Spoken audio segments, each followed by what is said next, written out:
दोस्तों नमस्कार। मैं नाथ सोनांचली कथा कहानी और उपन्यास के इस अंक के साथ पुनः हाजिर हूँ। दोस्तों इस समय हम लोग सुन रहे हैं प्रेमचंद की लिखी हुई कुछ कहानियों का वाचन।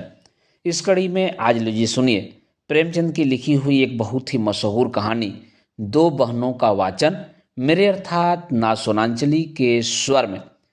दोनों बहनें 2 साल के बाद एक तीसरे नातेदार के घर मिली और खूब रो धोकर खुश हुई।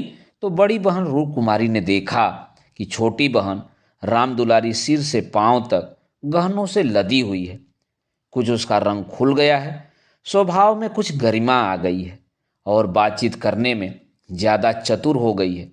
कीमती बनारसी साड़ी और बेलदार उन्नावी मखमल के जंपर ने उसके रूप को और भी चमका दिया।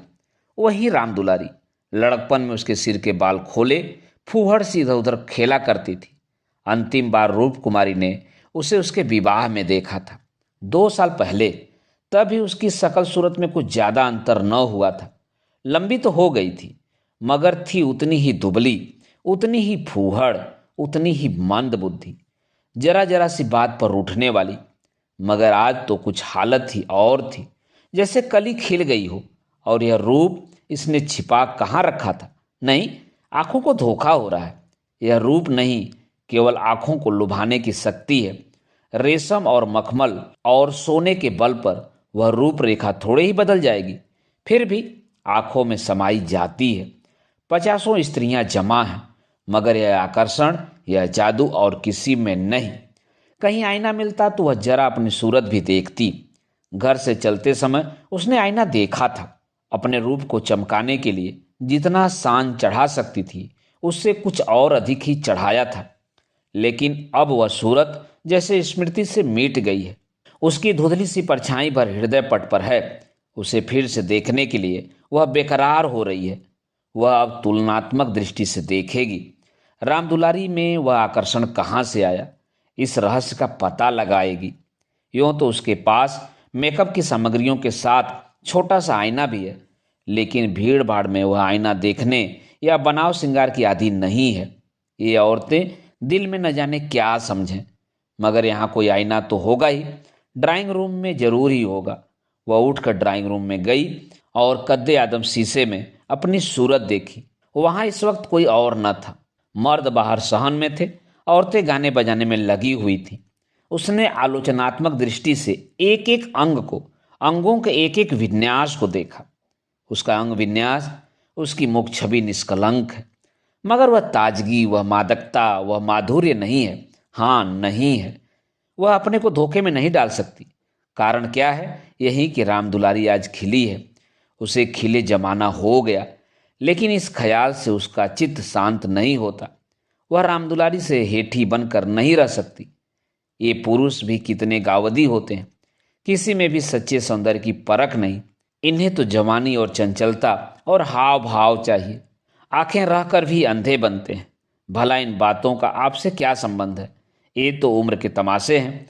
असली रूप तो वह है जो समय की परवाह न करे। उसके कपड़ों में राम दुलारी को खड़ा कर दो, फिर देखो यह सारा जादू कहाँ उड़ जाता है। चुड़ैल सी नजर आने लगे। मगर इन अंधों को कौन समझाए? मगर राम दुलारी के घर वाले तो इतने संपन्न न थे। विवाह में जो जोड़े और गहने आए थे वे तो बहुत ही निराशाजनक थे। खुशहाली का कोई दूसरा सामान भी न था। इनके ससुर एक रियासत के मुख्तार आम थे और दूल्हा कॉलेज में पढ़ता था। इस 2 साल में कहाँ से यह खून बरस गया कौन जाने। गहने कहीं से मांग लाई हो, कपड़े भी मांगे ही हो सकते हैं। कुछ औरतों को अपनी हैसियत बढ़ाकर दिखाने की लत होती है, तो वह स्वांग राम दुलारी को मुबारक रहे। मैं जैसी हूँ वैसी अच्छी हूँ। प्रदर्शन का यह रोग कितना बढ़ता जाता है।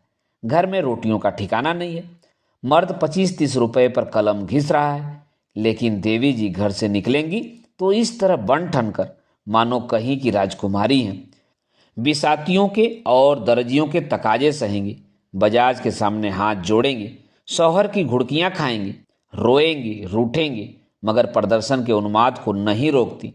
घर वाले भी सोचते होंगे कितनी छिछोरी तबीयत है इसकी। मगर यहाँ तो देवी जी ने बेहाई पर कमर बांध ली है। कोई कितना ही हंसे, बेहया की बला दूर। उन्हें तो बस यही धुन सवार है कि जिधर से निकल जाएं उधर लोग हृदय पर हाथ रखकर रह जाएं। राम दुलारी ने जरूर किसी से गहने और जेवर मांग लिए। बेशर्म जो है। उसके चेहरे पर आत्मसम्मान की लाली दौड़ गई। न सही उसके पास जेवर और कपड़े, उसे किसी के सामने लज्जित तो नहीं होना पड़ता, किसी से मुंह तो नहीं चुराना पड़ता। एक एक लाख के तो उसके 2 लड़के हैं, भगवान उन्हें चिरायु करे। वह इसी में खुश है। खुद अच्छा पहन लेने और अच्छा खा लेने से तो जीवन का उद्देश्य नहीं पूरा हो जाता।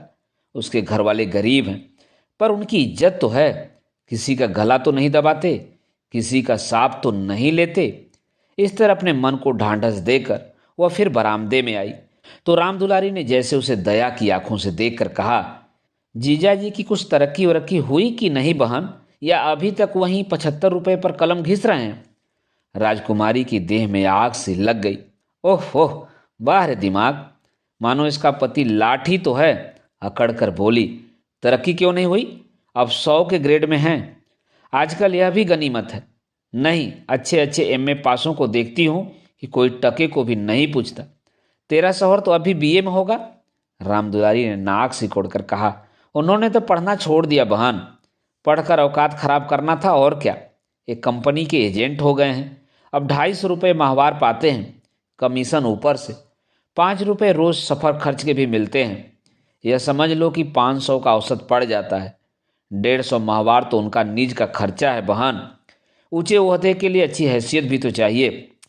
350 बेदाग घर दे देते हैं, उनमें से 100 रुपये मुझे मिलते हैं। 250 में घर का खर्च खुशफैली से चल जाता है। एमए पास करके क्या करते? रूप कुमारी इस कथन को शेख चिल्ली की दास्तान से ज्यादा महत्व नहीं देना चाहती, मगर राम दुलारी के लहजे में इतनी विश्वासोत्पादकता है कि वह अपनी निम्न चेतना में उससे प्रभावित हो रही है और उसके मुख पर पराजय की खिन्नता साफ झलक रही है। मगर यदि उसे बिल्कुल पागल नहीं हो जाना है तो इस ज्वाला को हृदय से निकाल देना पड़ेगा। जिरह करके अपने मन को विश्वास दिलाना पड़ेगा कि इसके कथन में 1/4 से ज़्यादा सत्यता नहीं है। 1/4 तक वह सह सकती है, इससे ज़्यादा उससे न सहा जाएगा। इसके साथ ही उसके दिल में धड़कन भी है कि कहीं यह कथा सत्य निकली तो वह राम दुलारी को कैसे मुंह दिखाएगी। उसे भय है कि कहीं उसके आंखों से आंसू न निकल पड़े। कहाँ 75 और कहाँ 500। इतनी बड़ी रकम आत्मा की हत्या करके भी क्यों न मिले। फिर भी रूप कुमारी के लिए असह है। आत्मा का मूल्य अधिक से अधिक 100 रुपये हो सकता है, 500 किसी भी हालत में नहीं। उसने परिहास के भाव से पूछा, जब एजेंटों में इतना वेतन और भत्ता मिलता है तो ये सारे कॉलेज बंद क्यों नहीं हो जाते? हजारों लड़के क्यों अपनी जिंदगी खराब करते हैं? राम दुलारी बहन के खिसियाएपन का आनंद उठाती हुई बोली, बहन तुम यहाँ भूल कर रही हो। एमए तो सभी पास हो सकते हैं, मगर एजेंटी बिरले ही किसी को आती है। यह तो ईश्वर की देन है। कोई जिंदगी भर पढ़ता रहे, मगर यह जरूरी नहीं कि वो एक अच्छा एजेंट भी हो जाए। रुपए पैदा करना दूसरी बात है, आलिम फाजिल हो जाना दूसरी बात। अपने माल की श्रेष्ठता को विश्वास पैदा कर देना, यह दिल में जमा देना कि इससे सस्ता और टिकाऊ माल बाजार में मिल ही नहीं सकता, आसान काम नहीं है। एक से एक घाघों से उनका पाला पड़ता है। बड़े बड़े राजाओं और रईसों का मत फेरना पड़ता है, तब जाके कहीं माल बिकता है। मामूली आदमी तो राजाओं और नवाबों के सामने जा ही न सकें, पहुँच ही न हो, और किसी तरह अगर पहुँच भी जाएं तो जबान भी न खुले। पहले पहले तो इनको भी झिझक हुई थी, मगर अब तो वे इस सागर के मगर हैं। अगले साल तरक्की होने वाली है। रूप कुमारी की धमनियों में रक्त की गति जैसे बंद हुई जा रही है। निर्दयी आकाश गिर क्यों नहीं पड़ता? पाषाण हृदया धरती फट क्यों नहीं जाती? यह कहाँ का न्याय है कि रूप कुमारी जो रूपवती है, तमीजदार है, सुघड़ है, पति पर जान देती है, बच्चों को प्राणों से ज़्यादा चाहती है, थोड़े में गृहस्थी को इतने अच्छे ढंग से चलाती है, उसकी तो यह दुर्गति। और यह घमंडिन, बदतमीज, विलासिनी, चंचल, मुंहफट छोकरी जो अभी तक सिर खोले घुमा करती थी, रानी बन जाए। मगर उसे अब भी कुछ आशा बाकी थी। शायद आगे चलकर उसके चित्त की शांति का कोई मार्ग निकल आए। उसी परिहास के स्वर में बोली, तब तो शायद 1000 मिलने लगे। 1000 तो नहीं, पर 600 में संदेह नहीं। कोई आंखों का अंधा मालिक फंस गया होगा। व्यापारी आंखों के अंधे नहीं होते दीदी, उनकी आंखें हमारी तुम्हारी आंखों से कहीं ज़्यादा तेज होती हैं। जब तुम उन्हें 6,000 कमा कर दो तब कहीं 600 मिले। जो सारी दुनिया को चराए उसे कौन बेवकूफ़ बनाएगा। परिहास से काम न चलते देखकर रूप कुमारी ने अपमान का अस्त्र निकाला। मैं तो इसे कोई बहुत अच्छा पेशा नहीं समझती। सारे दिन झूठ के तुमार बांधो, यह तो ठग विद्या है। राम दुलारी जोर से हंसी। बहन पर उसने पूरी विजय पाई थी। इस तरह तो जितने वकील बैरिस्टर हैं सभी ठग विद्या करते हैं। अपने मुवक्किल के फायदे के लिए उन्हें क्या नहीं करना पड़ता। झूठी शहादतें तक बनानी पड़ती हैं। मगर उन्हीं वकीलों और बैरिस्टरों को हम अपना लीडर कहते हैं। उन्हें अपनी कौमी सभाओं का प्रधान बनाते हैं। उनकी गाड़ियां खींचते हैं। उन पर फूलों और असरफियों की वर्षा करते हैं। उनके नाम से सड़कें, प्रतिमाएं और संस्थाएं बनाते हैं। आजकल दुनिया पैसा देखती है। आजकल ही क्यों, हमेशा से धन की यही महिमा रही है। पैसे कैसे आएं यह कोई नहीं देखता। जो पैसे वाला है उसी की पूजा होती है। जो अभागे हैं, अयोग्य हैं या भीरू हैं, वे आत्मा और सदाचार की दुहाई देकर अपने आंसू पोंछते हैं। नहीं, आत्मा और सदाचार को कौन पूछता है। रूप कुमारी खामोश हो गई। अब उसे यह सत्य उसकी सारी वेदनाओं के साथ स्वीकार करना पड़ेगा कि राम दुलारी उससे ज़्यादा भाग्यवान है। इससे अब त्राण नहीं। परिहास या अनादर से वह अपनी तंग दिली का प्रमाण देने के सिवा और क्या पाएगी। उसे किसी बहाने से राम दुलारी के घर जाकर असलियत की छानबीन करनी पड़ेगी। अगर राम दुलारी वास्तव में लक्ष्मी का वरदान पा गई है तो रूप कुमारी अपनी किस्मत ठोक कर बैठ रहेगी। समझ लेगी कि दुनिया में कहीं न्याय नहीं है, कहीं ईमानदारी की पूछ नहीं है। मगर क्या सचमुच उसे इस विचार से संतोष होगा? यहाँ कौन ईमानदार है? वही जिसे बेईमानी करने का अवसर नहीं है और न इतनी बुद्धि या मनोबल है कि वह अवसर पैदा कर ले। उसके पति 75 रुपया पाते हैं, पर क्या 10-20 रुपये और ऊपर से मिल जाए तो क्या वह खुश होकर न ले लेंगे? उनकी ईमानदारी और सत्यवादिता उसी समय तक है जब तक अवसर नहीं मिलता। जिस दिन मौका मिला सारी सत्यवादिता धरी की धरी रह जाएगी। और क्या रूप कुमारी में इतना नैतिक बल है कि वह अपने पति को हराम का माल हजम करने से रोक दे? रोकना तो दूर की बात है, वह प्रसन्न होगी। शायद पतिदेव की पीठ ठोकेगी। अभी उनके दफ्तर से आने के समय वह मन मारे बैठी रहती है। तब वह द्वार पर खड़ी होकर उनकी बाट जोहेगी और जो ही वह घर में आएंगे उनकी जेबों की तलाशी लेगी। आंगन में गाना बजाना हो रहा था। राम दुलारी उमंग के साथ गा रही थी और रूप कुमारी वहीं बरामदे में उदास बैठी हुई थी। न जाने क्यों उसके सिर में दर्द होने लगा था। कोई गाए कोई नाचे, उससे प्रयोजन नहीं। वह तो अभागिन है, रोने के लिए पैदा की गई है। 9 बजे रात को मेहमान रुखसत होने लगे। रूप कुमारी भी उठी। एक्का मंगवाने जा रही थी कि राम दुलारी ने कहा, एक्का मंगवा कर क्या करोगी बहन? मुझे लेने के लिए कार आती होगी। चलो 2-4 दिन मेरे यहाँ रहो, फिर चली जाना। मैं जीजा जी को कहला भेजूंगी, तुम्हारा इंतजार न करें। रूप कुमारी का यह अंतिम अस्त्र भी बेकार हो गया। राम दुलारी के घर जाकर हालचाल की टोह लेने की इच्छा गायब हो गई। वह अब अपने घर जाएगी और मुंह ढाँप कर पड़ी रहेगी। इन फटे हालों में क्यों किसी के घर जाए? बोली, नहीं अभी तो मुझे फुर्सत नहीं है, बच्चे घबरा रहे होंगे, फिर कभी आऊँगी। क्या रात भर भी न ठहरोगी? नहीं। अच्छा बताओ कब आओगी? मैं सवारी भेज दूंगी। मैं खुद कहला भेजूंगी। तुम्हें याद न रहेगी, साल भर हो गया, भूल कर भी याद न किया। मैं इसी इंतजार में थी कि दीदी बुलावें तो चलूं। एक ही शहर में रहते हैं, फिर भी इतनी दूर कि साल भर गुजर जाए और मुलाकात तक न हो। रूप कुमारी इसके सिवा और क्या कहे कि घर में कामों से छुट्टी नहीं मिलती। कई बार उसने इरादा किया कि दुलारी को बुलाए, मगर अवसर ही न मिला। सहसा राम दुलारी के पति मिस्टर गुरु सेवक ने आकर बड़ी साली को प्रणाम किया। बिल्कुल अंग्रेजी सज धज, मुंह में चुरुट, कलाई पर सोने की घड़ी, आंखों पर सुनहरी ऐनक, जैसे कोई सिविलियन हो। चेहरे से जेहानत और शराफत बरस रही थी। वह इतना रूपवान और सजीला है, रूप कुमारी को इसका अनुमान न था। कपड़े जैसे उसकी देह पर खिल रहे थे। आशीर्वाद देकर बोली, आज यहाँ न आती तो मुझसे मुलाकात क्यों होती? गुरु सेवक हंसकर बोला, यह उल्टी शिकायत क्यों न हो? कभी आपने बुलाया और मैं न गया? मैं यह नहीं जानती थी कि तुम अपने को मेहमान समझते हो। वह भी तो तुम्हारा ही घर है। राम दुलारी देख रही थी कि मन में उससे ईर्ष्या रखते हुए भी वह कितनी वाणी मधुर, कितनी स्निग्ध, कितनी अनुग्रह प्रार्थनी होती जा रही है। गुरु सेवक ने उदार मन से कहा, हाँ अब मान गया भाभी साहब, बेशक मेरी गलती है, इस दृष्टि से मैंने विचार नहीं किया, मगर आज तो मेरे घर रहिए। नहीं, आज बिल्कुल अवकाश नहीं है, फिर कभी आऊंगी। लड़के घबरा रहे होंगे। राम दुलारी बोली, मैं कितना कह के हार गई, मानती ही नहीं। दोनों बहनें कार की पिछली सीट पर बैठी। गुरु सेवक ड्राइव करता हुआ चला। जरा देर में उसका मकान आ गया।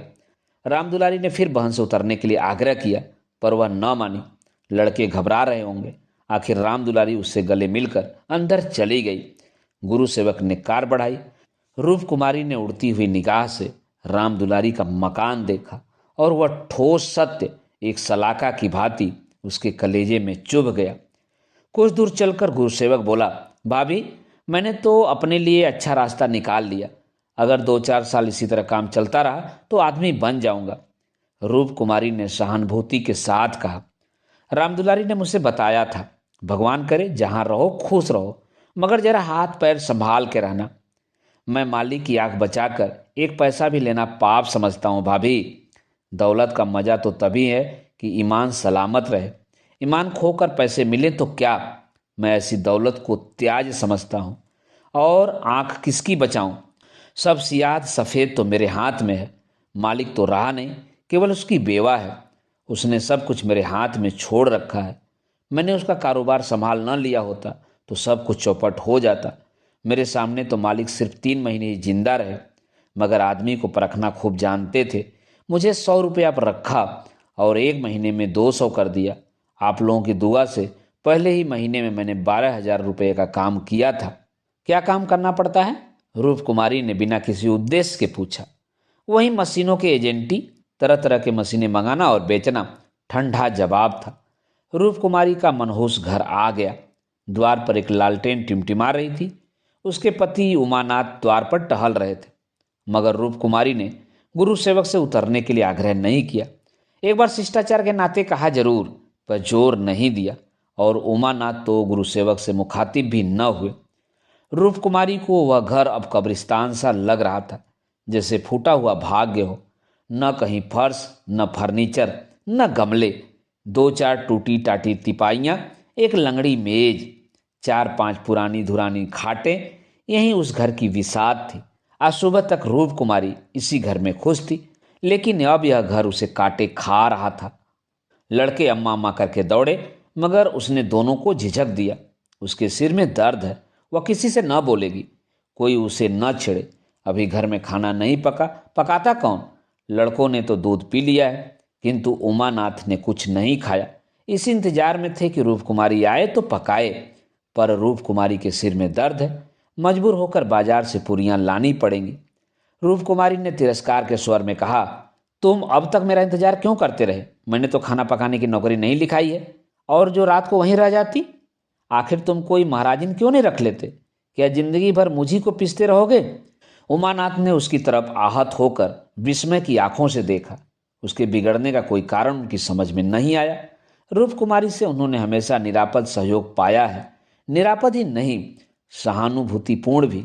उन्होंने कई बार उससे महाराजिन रख लेने का प्रस्ताव खुद किया था, पर उसने बराबर यही जवाब दिया कि आखिर मैं बैठे बैठे क्या करूंगी? 4-5 रुपए का खर्च बढ़ाने से क्या फायदा? यह पैसे तो बच्चों के मक्खन में खर्च होते हैं। और आज वह इतनी निर्ममता से उलाहना दे रही है, जैसे गुस्से में भरी हो। अपनी सफाई देते हुए बोले, महाराजन रखने के लिए तो मैंने खुद तुमसे कई बार कहा, तो लाकर रख क्यों नहीं दिया? मैं उसे निकाल देती तो कहते। हाँ, यह गलती हुई, तुमने कभी सच्चे दिल से कहा ही नहीं। रूप कुमारी ने और भी प्रचंड होकर कहा, तुमने केवल मेरा मन लेने के लिए कहा। मैं ऐसी भोली नहीं हूं कि तुम्हारे मन का रहस्य न समझो। तुम्हारे दिल में कभी मेरे आराम का विचार आया ही नहीं। तुम तो खुश थे कि अच्छी लौंडी मिल गई है, एक रोटी खाती है और चुपचाप पड़ी रहती है, माज खाने और कपड़े पर, यह भी जब घर की ज़रूरतों से बचे। 75 रुपया लाकर मेरे हाथ पर रख देते हो, और सारी दुनिया का खर्च। मेरा दिल ही जानता है मुझे कितनी कतर ब्योंत करनी पड़ती है, क्या पहनूं और क्या ओढ़ूं। तुम्हारे साथ जिंदगी खराब हो गई। संसार में ऐसे मर्द भी हैं जो स्त्री के लिए आसमान के तारे तोड़ लाते हैं। गुरु सेवक ही को देखो, दूर क्यों जाओ, तुमसे कम पढ़ा है, उम्र में तुमसे कहीं कम है, मगर 500 का महीना लाता है और राम दुलारी रानी बनी बैठी रहती है। तुम्हारे लिए यहीं 75 रुपया बहुत है। राण माण में भी मगन, तुम नाहक मर्द हुए, तुम्हें तो औरत होना चाहिए था। औरतों के दिल में कैसे कैसे अरमान होते हैं, मगर मैं तो तुम्हारे लिए घर की मुर्गी का बासी साग हूँ। तुम्हें तो कोई तकलीफ होती नहीं, तुम्हें तो कपड़े भी अच्छे चाहिए, खाना भी अच्छा चाहिए, क्योंकि पुरुष हो, बाहर से कमा कर लाते हो। मैं चाहे जैसे रहूं तुम्हारी बला से। वाग्य बाड़ों का यह सिलसिला कई मिनट तक जारी रहा और उमानाथ चुपचाप सुनते रहे। अपनी जान में उन्होंने रूप कुमारी को शिकायत का कभी मौका नहीं दिया था। उनका वेतन कम है, यह सत्य है, पर यह उनके बस की बात तो नहीं। वह दिल लगाकर अपना काम करते हैं, अफसरों को खुश रखने की सदैव चेष्टा करते हैं। इसी साल बड़े बाबू के छोटे सुपुत्र को 6 महीने तक बिना नागा पढ़ाया, इसीलिए कि वह प्रसन्न रहे। अब वह और क्या करे। रूप कुमारी की खपसी का रहस्य वह समझ गए। अगर गुरु सेवक वास्तव में 500 रुपये लाता है तो बेशक वह भाग्य का बली है, लेकिन दूसरों की ऊंची पेशानी देखकर अपना माथा तो नहीं फोड़ा जाता। किसी संयोग से उसे यह अवसर मिल गया, मगर हर एक को ऐसे अवसर नहीं मिलते। वह इसका पता लगाएंगे कि सचमुच उसे 500 रुपये मिलते हैं या महज डींग है। और मान भी लिया कि 500 मिलते हैं, तो क्या इससे रूप कुमारी को यह हक है कि वह उसको ताने दे और उन्हें जली कटी सुनाए? अगर इसी तरह वह भी रूप कुमारी से ज्यादा रूपवती और सुशीला रमणी को देखकर रूप कुमारी को कोसना शुरू करें तो कैसा लगे? रूप कुमारी सुंदरी है, मृदुभाषणी है, त्यागमयी है, लेकिन उससे बढ़कर सुंदरी, मृदुभाषणी, त्यागमयी देवियों से दुनिया खाली नहीं है। तो क्या इस कारण वह राजकुमारी का अनादर करें? एक समय था जब उनकी नजरों में रूप कुमारी से ज्यादा रूपवती रमणी संसार में न थी, लेकिन वह उन्माद कब का शांत हो गया। भावुकता के संसार से वास्तविक जीवन में आए उन्हें एक युग बीत गया। अब तो विवाहित जीवन का उन्हें काफी अनुभव हो गया है। एक को दूसरे के गुण दोष मालूम हो गए हैं। अब तो संतोषी में उनका जीवन सुखी रह सकता है। मगर रूप कुमारी समझदार होकर भी इतनी मोटी सी भी बात नहीं समझती। फिर भी उन्हें रूप कुमारी से सहानुभूति हुई। वह उदार प्रकृति के आदमी थे और कल्पनाशील भी। उसकी कटी बातों का कुछ जवाब न दिया, शरबत की तरह पी गए। अपनी बहन के ठाठ देखकर एक क्षण के लिए रूप कुमारी के मन में ऐसे निराशाजनक, अन्यायपूर्ण, दुखद भावों का उठना बिल्कुल स्वाभाविक है। रूप कुमारी कोई सन्यासिनी नहीं, विरागिनी नहीं कि हर एक दशा में अविचलित रहे। इस तरह अपने मन को समझाकर उमानाथ ने गुरु सेवक के विषय में तहकीकात करने का संकल्प किया। 1 सप्ताह तक रूप कुमारी मानसिक अशांति की दशा में रही।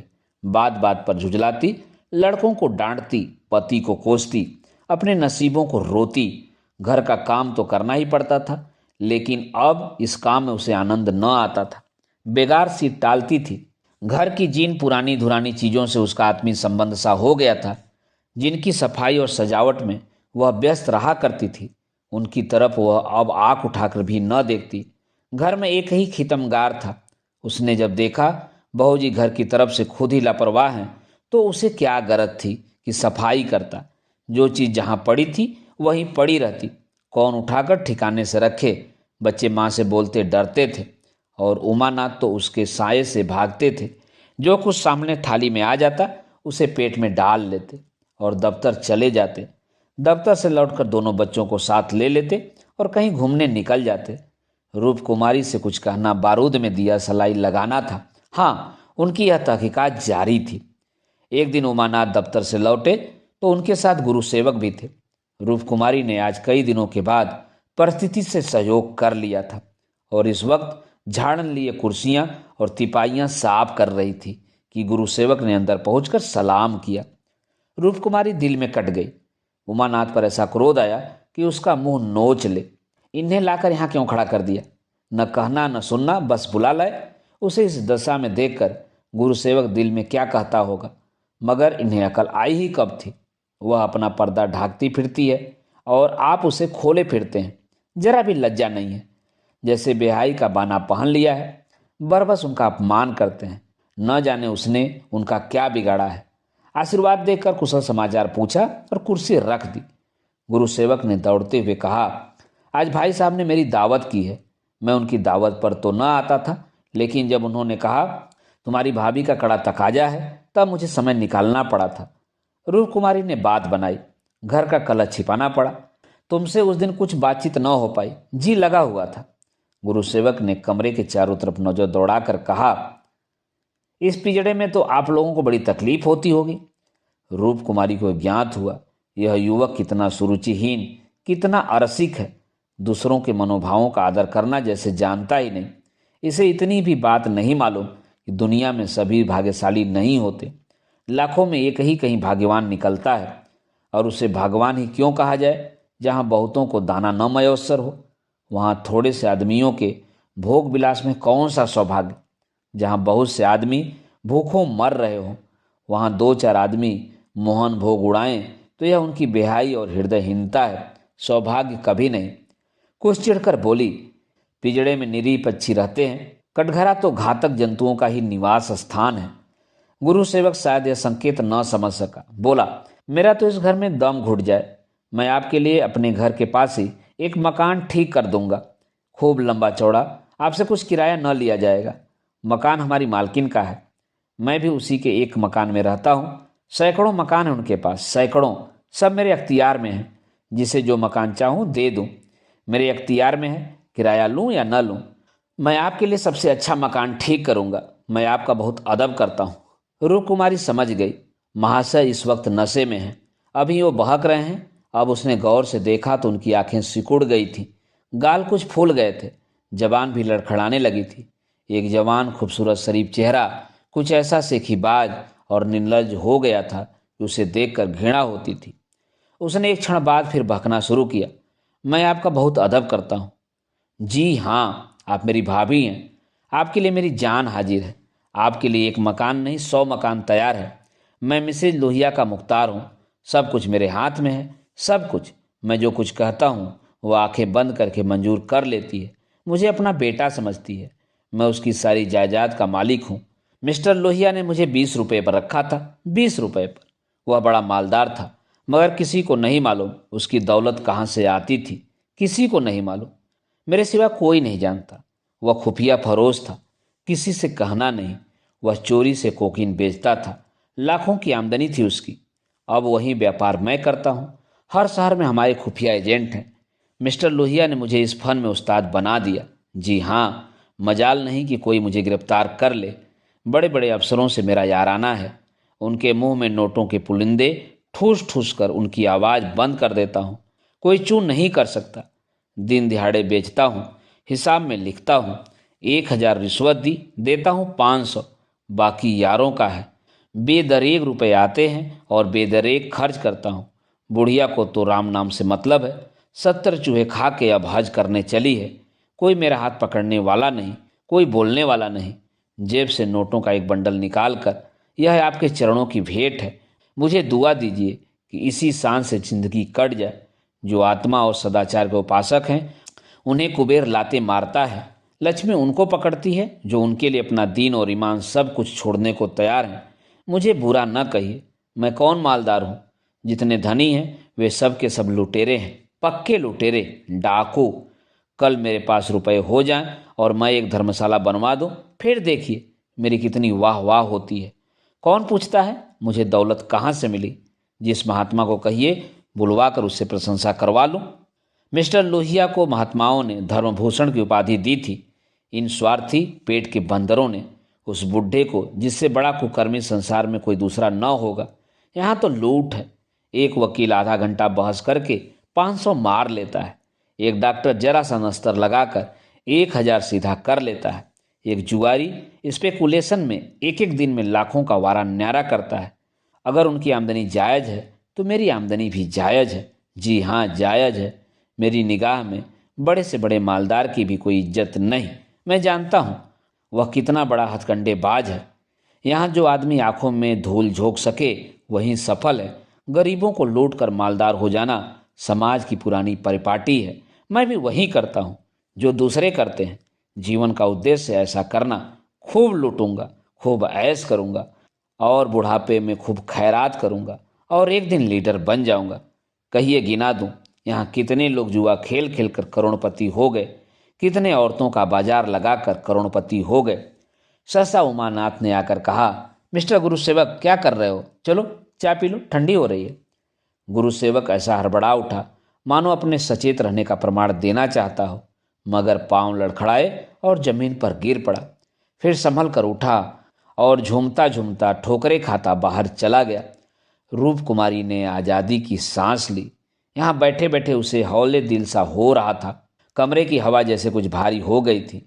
जो प्रेरणाएं कई दिन से अच्छे अच्छे मनोहर रूप भरकर उसके मन में आ रही थी, आज उसे उनका असली विभस्व घिनौना रूप नजर आया। जिस त्याग, सादगी और साधुता के वातावरण में अब तक उसकी जिंदगी गुजरी थी, उसमें इस तरह के दांवपेच, छल कपट और पति स्वार्थ का घुसना बिल्कुल ऐसा ही था जैसे किसी बाग में सांडों का एक झुंड घुस आए।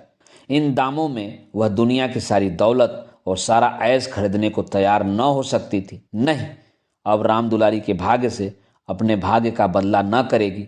वह अपने हाल में खुश है। राम दुलारी पर उससे दया आई, जो भोग विलास की धुन और अमीर कहलाने के मोह में अपनी आत्मा का सर्वनाश कर रही है। मगर वह बेचारी करे भी तो क्या करे, और गुरुसेवक का भी क्या दोष है।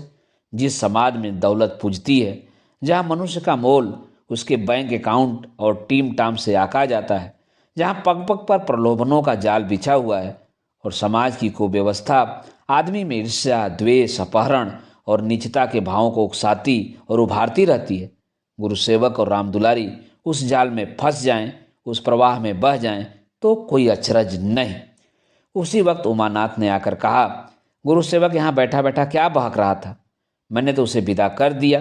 जी डरता था कहीं पुलिस उसके पीछे न लगी हो, नहीं तो मैं भी गेहूं के साथ घुन की तरह पिस जाऊं। राम कुमारी ने क्षमा प्रार्थी नेत्रों से उन्हें देखकर जवाब दिया। वहीं अपनी खुफिया फरोसी की डींग मार रहा था। मुझे भी मिसेस लोहिया से मिलने को कह गया है। जी नहीं, आप अपनी क्लर्की किए जाइए, इसी में हमारा कल्याण है। मगर क्लर्की में वह ऐश कहाँ? क्यों न साल भर की छुट्टी लेकर जरा उस दुनिया की भी सैर करूं। मुझे अब उस ऐश का मोह नहीं रहा। दिल से कहती हो? सच्चे दिल से। उमानाथ 1 मिनट तक चुप रहने के बाद फिर बोले, मैं आकर तुमसे यह वृत्तांत कहता तो तुम्हें विश्वास आता या नहीं? सच कहना। कभी नहीं। मैं तो कल्पना भी नहीं कर सकती थी कि अपने स्वार्थ के लिए कोई आदमी दुनिया को विष खिला सकता है। मुझे सारा हाल पुलिस के सब इंस्पेक्टर से मालूम हो गया था।